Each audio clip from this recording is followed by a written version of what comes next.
Dober dan, vsi skupaj lepo pozdravljeni na naši tiskovni konferenci. Prosila bi, če lahko ugasnemo mobilne telefone.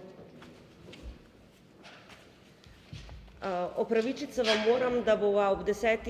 Morala iti v Ljubljano, kjer bomo podali še skupno izjavo z ministrom za kulturo, tako da računajte, da imamo 1 uro časa. V SLG Celje je prišlo do neljubega zapleta in mi zato dovolite, da na kratko predstavim časovnico tega dogajanja. Sama sem dobila opozorilo, da je tekst Profesionalci SP plagiat v sredo 9. januarja 2019. Temu je še isti dan sledilo iskanje originalne drame.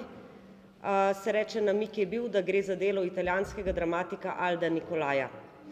Tako da smo morali pregledati njegove tekste in najti pač ustrezen originalen tekst. Nato smo v četrtek 10. januarja 2019 tekst pridobili in ga bežno pregledali. Na prvi pogled je tekst kazal veliko sorodnost, zato smo poslali pisen poziv Borisu Kobalu, da se izjasni o zadevi, priložili smo mu tudi originalen Nikolaijev tekst. Dali smo mu razumni rok do ponedeljka 14. januarja do 12. ure, da se o zadevi izjasni. Vedeti morate, da so take stvari zelo težke in da je tukaj pač treba ravnati previdno, kajti možno bi bilo tudi, da bi informacija recimo ne bila resnična. Čez vikend je sledila podrobnejša primerjava obeh tekstov in primerjava je pokazala, da gre za prevod z nekaj okrajšavami, ki se nanašajo predvsem na situacijo v italijanski družbi ali na konkreten čas, v katerem je originalen tekst nastal, z nekaj, bom rekla, vzkliki originalnimi in 4 replikami, ki niso iz teksta Alda Nicolaia. V ponedeljek 14. januarja smo prejeli odziv Borisa Kobala. Takrat smo odpovedali že napovedane predstave, naredili smo samo prijavo pri zastopnikih avtorskih pravic Alda Nicolaia v Italiji, ki so nas napotili, da naj zadevo uredimo preko Avtorske agencije za Slovenijo. Takoj smo poslali dopis na Avtorsko agencijo za Slovenijo, ki je še isti dan poslala potem uradno obvestilo in prošnjo za ureditev teh zadev agentu v Italiji. Hkrati smo isti dan seznanili tudi ansambel z dogodki. Nato smo v torek 15. januarja začeli z urejanjem avtorskih pravic, obvestili smo Ministrstvo za kulturo, Mestno občino Celje, oba sveta in podali izjavo za javnost.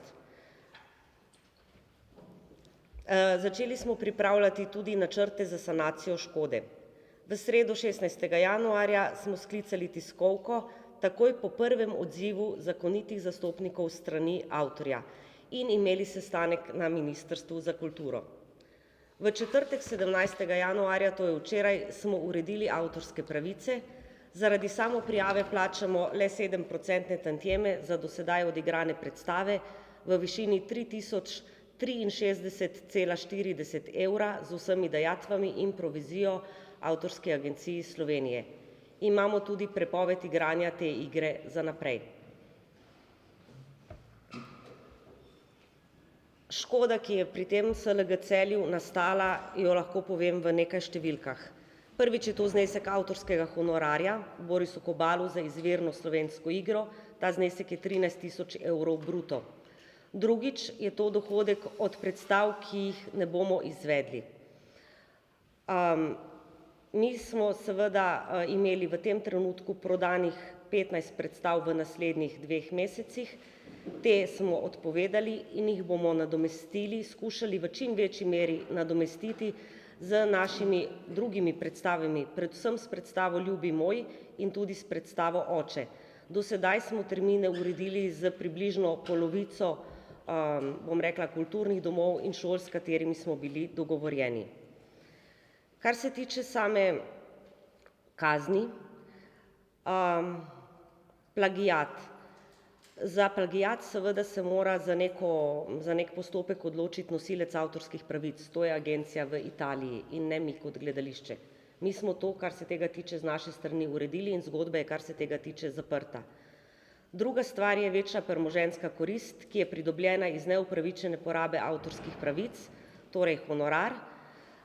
Gledališče bo podalo kazensko prijavo in seveda bomo šli tukaj v pač naredili bomo vse, kar se od nas, glede na to, da razpolagamo z javnim denarjem in smo javni zavod, pričakuje in kar sem jaz kot upravnica tudi dolžna storiti, predvsem bom rekla moralno. V tem času smo seveda dobivali že nekaj vprašanj novinarjev na moj mail. Morate vedeti, da so za nas v tem trenutku vladale izredne razmere in da smo najprej poskušali zadevo urediti tam, kjer smo jo morali, torej z nosilci avtorskih pravic in z našim programom v tem trenutku in v naslednjih tednih. To je bila absolutna prioriteta. Sedaj pa lahko povzamem določena vprašanja in vam podam odgovore. Kolikšna je odškodnina, ki jo boste morali plačati avtorju izvirnega besedila? Lahko povem to. Ker smo primer prijavili sami, imamo pač le običajne tantieme, to je 3063,40 evra in prepoved igranja predstave. Drugo vprašanje. Ali se bo karkoli spremenilo pri razpisu za komedijsko pero in ali bo vplivalo na festival Dnevi komedije? Razpisa ne bomo spreminjali, kajti v razpisu je že sedaj jasno navedeno, bom prebrala. Pogoji natečaja.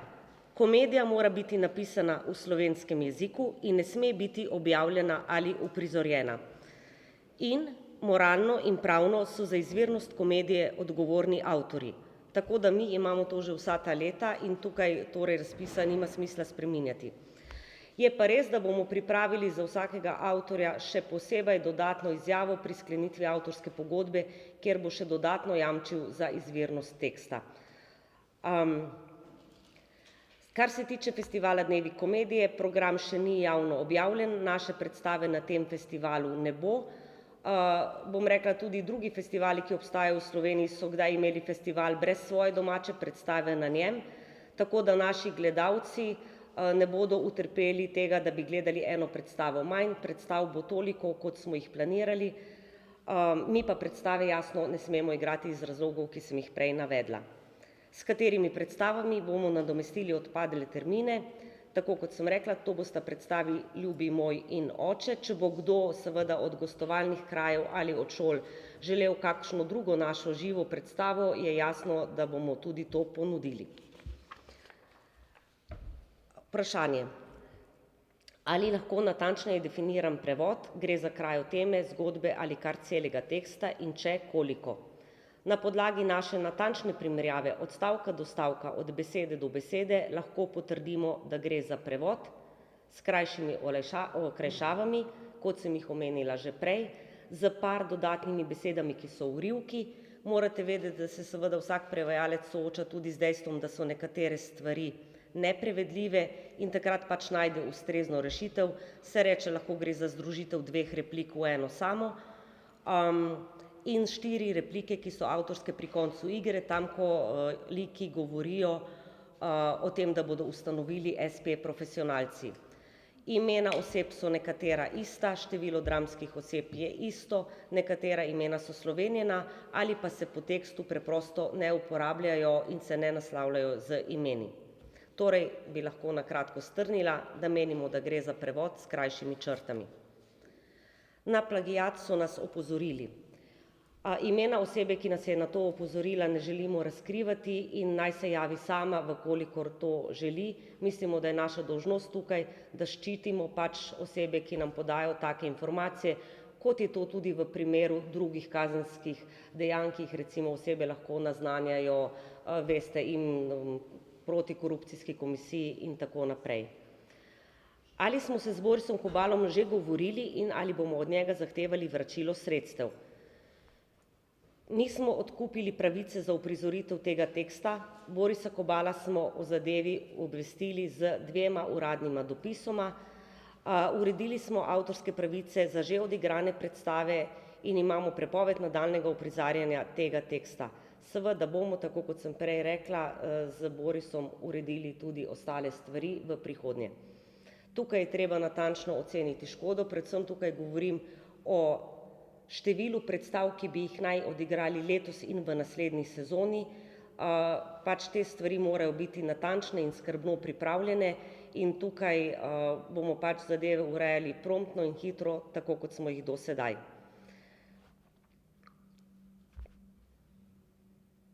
Ali ste za predstave, ki ste jih že odigrali, na kakršenkoli način pravemu avtorju odgovorni vi osebno na eni strani in SLG Celje na drugi strani? Slovensko ljudsko gledališče Celje in jaz kot njegov zakoniti zastopnik sem odgovorna, da uredim obveznosti, ki izhajajo iz naslova avtorskih pravic za uprizoritev in za do sedaj urejene predstave. To smo uredili in zaprli zgodbo včeraj. Vemo, da je pravi avtor iz Italije. Ali lahko prosim zapišete, čigavo delo smo igrali? Igrali smo delo Alda Nikolaja, La prova generale, po slovensko generalka. Ali bomo z Borisom Kobalom v prihodnje še sodelovali? Ne, ne bomo. Zakaj ste uvrstili na repertoar profesionalce SP, ki sploh niso bili nagrajeni kot žlahtno komedijsko pero? V naši želji, da seveda uprizorimo čim več izvirnih slovenskih tekstov, to je tudi ena od smernic in navodil, bom rekla, v vsakoletnem pozivu, kajti če Slovenci ne bomo uprizarjali svoje dramatike, kdo jo bo. Ali drži, da ste se dogovorili s Kobalom, da boste njegovo delo odkupili, če boste imenovani za direktorico? Seveda ne. Presenetljivo je povezovanje teh stvari. Jaz sem bila za nov mandat imenovana 1 leto pred iztekom starega, torej 2 leti in pol nazaj. Mi smo imeli natečaj pred 1 letom in pol nazaj, torej tekst sploh še ni prišel do mene. Kako komentirate očitke, da sta Kobala, Boris in Jernej skoraj hišna režiserja SLG Celje, zadnja leta ste jo res veliko angažirali, je za to kakšen poseben razlog? Ne razumem, zakaj bi se mi to očitalo, oba sta pač gledališka ustvarjalca, ki sta pri nas naredila vrsto uspešnih, velikokrat igranih predstav. Če morda tukaj omenim samo Borisova Sleparja v krilu, ki smo jo igrali rekordno število ponovitev za odrasle, torej to je Ob mačku Murju, ki je za otroke naša največja uspešnica, sta to bila Sleparja v krilu za odrasle. Predstava Jerneja Kobala je ravno v mesecu decembru gostovala v Sankt Peterburgu na 25. mednarodnem božičnem festivalu, kjer je Brane Završan prejel nagrado za najboljšo moško vlogo. Mislim pa, da je zelo nekorektno, da se v to zadevo vpleta Jerneja Kobala. S čim bomo nadomestili izpad zaradi profesionalcev SP, z našimi ostalimi predstavami, sem povedala tudi s katerimi. Ali drži, da iz gledališča odhaja tudi Vojko Belšak, če da, kdaj in ali bo sezono dokončal? Res je, Vojko Belšak odhaja iz našega gledališča še pred koncem sezone.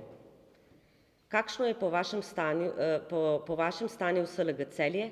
Kako je možno, da so v 2 letih odšli kar 4 igralci oziroma kako si to razlagate? Minca Lorenci, Liza Marija Grašič, Petja Labovič, zdaj še Vojko Belšak, prej pa še Pija Zemljič. Stanje v SLG Celje je dobro. Sezono smo začeli odlično, z obema prvima premierama za odrasle, tako Naše skrivnosti kot Oče, smo dobili odlične kritike, odličen odziv gledalcev, celo s šolami smo po mnogih letih sodelovanja prišli do te točke, da gledajo pri nas tudi zahtevnejše predstave, da se o teh stvarih pogovarjamo, imamo gledališko vzgojo. Gledališče namreč odpira številne teme, ki so lahko tudi težke in neprijetne, vendar se nam zdi, da je tudi to ena od naših ključnih nalog. Torej je bilo vzdušje v začetku sezone zelo dobro, Tudi z otroško predstavo Kosovirja na leteči žlici seveda nadaljujemo niz naših uspešnih predstav za najmlajše. V tem trenutku je stanje v hiši seveda bilo posebno, take izkušnje ne bi privoščila nikomur od kolegov, vendar delo poteka nemoteno. Tako vaje kot pač nadomeščanje terminov, delamo prezasedbe, urejamo stvari, kajti naša naloga in dolžnost je, da izpeljemo zadeve čim boljše v pač danih okoliščinah. Hkrati bi glede odhoda igralcev povedala rada še to. Slovensko ljudsko gledališče Celje je že od nekdaj, že od svoje ustanovitve dalje, od 50 let, bilo gledališče, ki je nudilo priložnost številnim mladim talentiranim ljudem, ki so vedeli, da bodo pri nas dobili velike vloge, da bodo lahko igrali pomembne stvari in so prišli v Celje nekateri za sezono, 2, 3 in nato odšli v druga gledališča, najpogosteje sta to seveda bila gledališča v Ljubljani ali v Mariboru. Če naštejem le nekaj imen, ki so bila na tak način z nami le kratek čas iz zgodovine. Zlatko Šugman, Aleksander Krošelj, Ivo Ban, Ljerka Belak, Milada Kalezić, Peter Boštjančič in tako dalje in tako dalje. Torej, to je stalnica naše zgodbe že vsa ta leta in ni nekaj, kar bi se začelo dogajati v zadnjih 2 letih. Kaj pomeni umik profesionalcev SP za udeležbo SLG Celje na dnevih komedije? Na letošnjih dnevih komedije SLG Celje ne bo imelo svoje predstave. Hvala. Izvolite.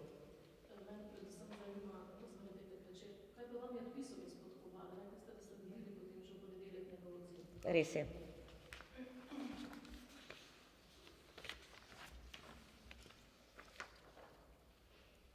Bom prebrala. Spoštovana gospa magistra Tina Kosi, upravnica SLG Celje. Na vaš poziv številka 9/2/2019 z dne 10.1.2019 odgovarjam. Zadeva se z vidika ustreznega prenosa materialnih in avtorskih pravic preverja pri imetniku teh pravic, gospodu avtorju Aldu Nikolaju. Odgovor o tem bom pridobil v najkrajšem možnem času in po pridobljenem odgovoru vas bom neposredno in nemudoma kontaktiral, da se zadeva reši po mirni poti in v obojestransko korist. Predlagam, da se v tem času do pridobitve odgovora z gospo magistro Tino Kosi sestaneva z namenom čim prejše in mirne rešitve zadeve. Na to smo poslali odgovor, preberem še to. Spoštovani, obveščamo vas, da smo stopili v stik z zastopnikom nosilcev avtorskih pravic Alda Nikolaja in ga seznanili z zadevo.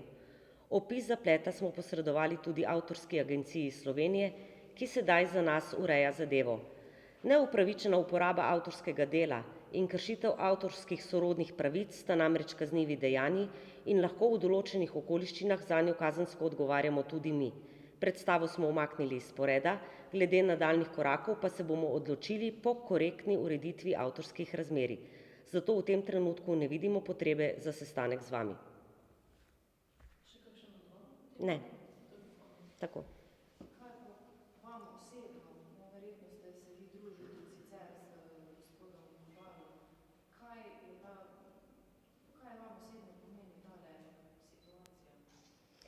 Bom rekla tako, v gledališču je narava dela taka, da seveda imamo veliko pogovorov in sestankov in se družimo takrat, kadar se pripravljamo na projekt in ko projekti pač potekajo.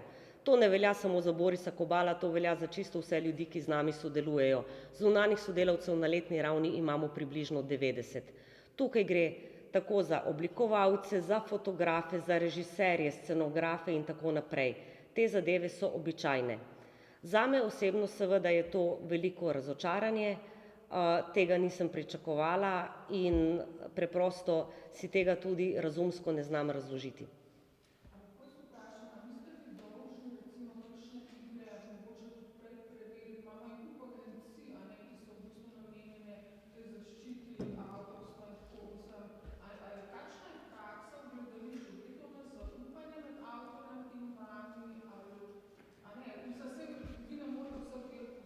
Poglejte, jaz sem te tudi iz časopisa lahko prebrala, da tudi kako je komisija v sestavi 3 dramaturginj bi morala poznati vsaj tekste sosednjih držav.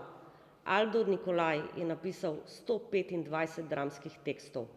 Avtorjev v Italiji je verjetno stotine, avtorjev na Hrvaškem, tudi na Madžarskem, če hočete, in v Avstriji in po celem svetu je ogromno.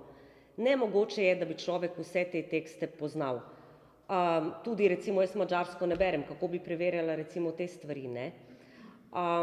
Zdaj nekdo, ki daje take izjave v javnost, bom rekla, to priča samo o njegovi strokovni nekompetenci. Poglejte, bom rekla tako, mi sledimo sodobno dramatiko in jaz sama ogromno berem. Po navadi je že od študentskih let bila moja navada ena drama na dan. Beremo klasiko ponovno, beremo sodobne tekste. Jaz včasih na mail v enem dnevu dobim 10 novih dramskih tekstov. Nekaj od avtorjev, nekaj od agentov iz tujine, knjige si naročam sama, sledim raznim uprizoritvam po svetu, nagradam po svetu in tako dalje. Tega je taka količina, da je nemogoče, da bi ena oseba ali pa tudi 3 ali pa tudi 10 to vedli. Zdaj, na kak način in katera agencija bi za nas lahko preverjala te tekste, strokovno usposobljena, jaz to prvič slišim.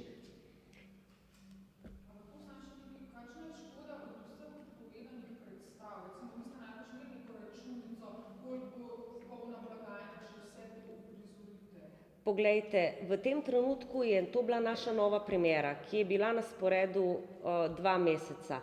Mi predstave ne prodamo, ko je premiera za 2 leti vnaprej. V tem trenutku smo imeli prodanih 15 predstav, ki jih ne bomo odigrali, torej jih poskušamo zamenjati, tako da bi seveda gledališče utrpelo čim manjšo izgubo, kar se tiče lastnih prihodkov. Koliko bi se predstava prodajala še naprej do konca te sezone in v naslednji sezoni, težko rečem zdaj, predvsem zato nimam dobenega dokaza. Lahko pa povem, da smo naredili analizo komedij, ki so bile pri nas igrane v zadnjih 10 letih na velikem odru in smo ugotovili, da če pogledamo povprečno število ponovitev, ki so jih predstave imele, bi to bilo 45 ponovitev. Če pa odštejemo našo najbolj uspešno, torej Slepare v krilu in tisto, ki smo jo igrali najmanj, recimo, da imamo res to zlato sredino, potem pa so doživele 40 ponovitev v povprečju.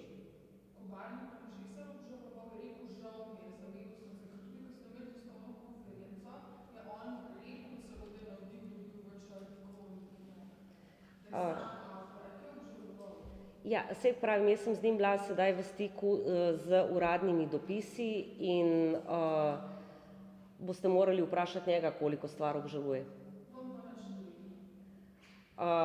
Saj sem vam prebrala dopis.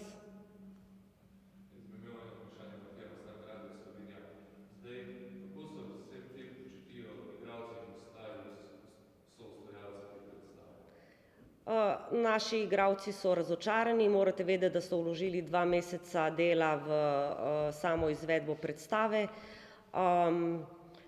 Mislim, da je dodatno razočaranje sledi še iz tega, ker pač so z Borisom velikokrat delali in pač take zadeve ni pričakoval nihče od nas.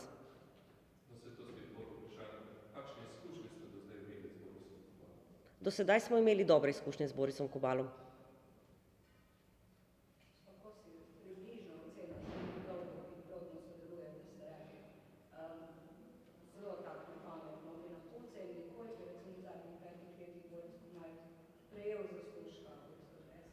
To pa so podatki, ki so na iPesu javni, pa jih lahko sami preverite.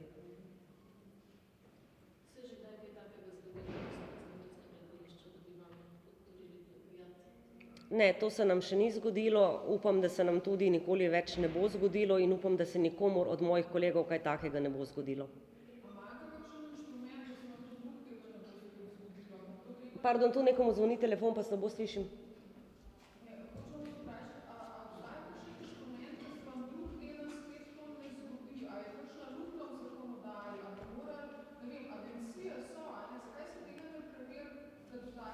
Ampak povejte mi, neka uradnica na agenciji, kako bo poznala vso sodobno dramatiko, kjer je nešteto avtorjev, nešteto tekstov, nešteto jezikov in na kak način bi to sploh iskala? Mi recimo tudi tukaj, ko smo pač prišli do del Alda Nikolaja, smo morali iti čez Brez veliko naslovov, da smo ugotovili, kjer se vsebina približno sklada z vsebino naše igre in potem komaj dalje. Na kak način to preverjati? Razen, če bi zdaj nekdo tudi naslov pustil dobesedno isti, pa še to v jezikih, kot so svahili, ne vem, kako bi to preverili po vašem. To je gledano iz strokovnega vidika nemogoče. Tukaj pač vemo, da avtor moralno in pravno odgovarja za avtentičnost same drame. Je pa res, da bi bila velika sramota, če bi nekdo, ne vem, nekemu gledališču, ne vem, dal dogodek v mestu Gogi in gledališče tega ne bi prepoznalo. Koliko je pa stalo? Teh 15 predstav ste rekli, da ste prodali. Koliko stane ena predstava? Ja, ena predstava na gostovanju našega velikega odra stane 3000 evrov. Za šole pa imamo pač druge cene, ker imajo šole pač zaradi dostopnosti seveda nižjo ceno vstopnic in pač, ker to je ena od politik našega gledališča, da za osnovne in srednje šole seveda igramo predstave, ki imajo nižjo ceno, tako da ena vstopnica za srednješolca stane 7 evrov, če pa je šola velika in odkupi celo predstavo, potem pa imajo na to še dodaten popust.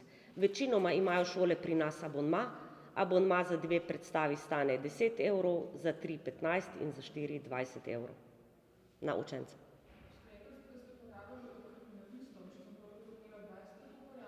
Da bomo. S kriminalisti. Ne kriminalistom, podali bomo kazensko prijavo.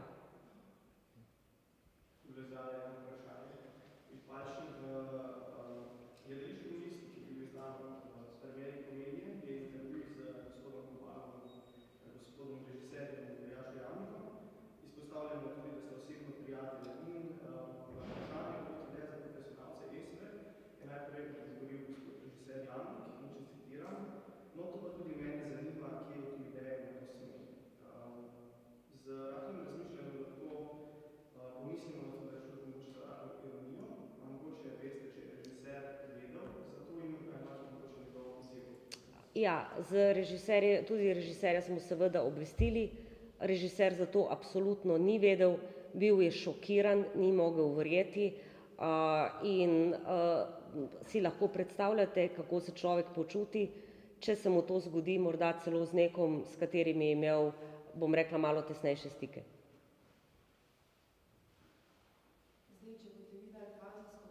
Prijavo.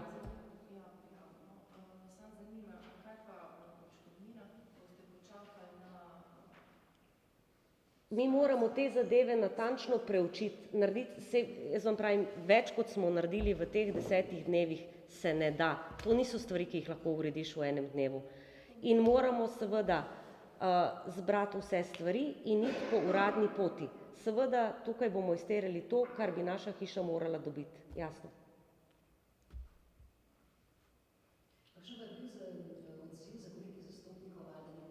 Ja, je.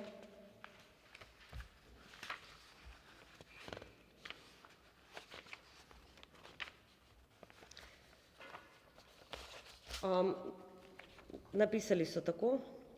The translation by Mr. Kobal is not authorized and can no longer be used. I attach the letter of authorization for the shows already staged. We demand the usual rate for our author. We'll leave it to you to decide if Mr. Kobal is entitled to cash a share as a translator. I hope that's enough to put an end to it all. Should it not be, please let me know. Mi smo se seveda strinjali s tem, torej da plačamo znesek in da zadevo umaknemo iz programa za ves čas. Tudi dovoljenje, ki so nam ga dali za nazaj, se konča z datumom 14. januar, ko je bila odigrana zadnja predstava. To je ta znesek 3000 ali? Tako, to je znesek, ki ga moramo plačati agentu v Italiji kot nosilcu avtorskih pravic del Alda Nikolaja.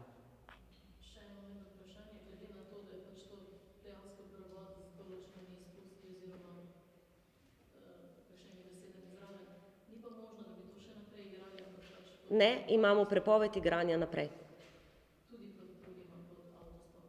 Seveda, to sem prebrala ravnokar.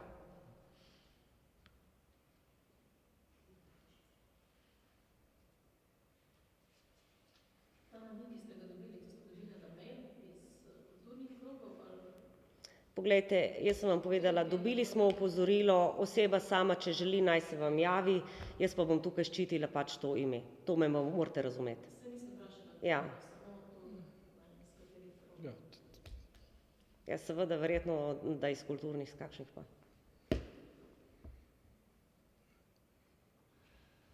še kakšno vprašanje mogoče? Potem bi se pa, oprostite, zahvalil, ker nas čaka pot v Ljubljano, vremenske razmere. So takšne, kot so, in morava se še enkrat vrniti v Celje, kjer imamo danes tudi sejo sveta zavoda, tako da hvala vam za vse, hvala vam tistim, ki korektno poročate, za korektno poročanje.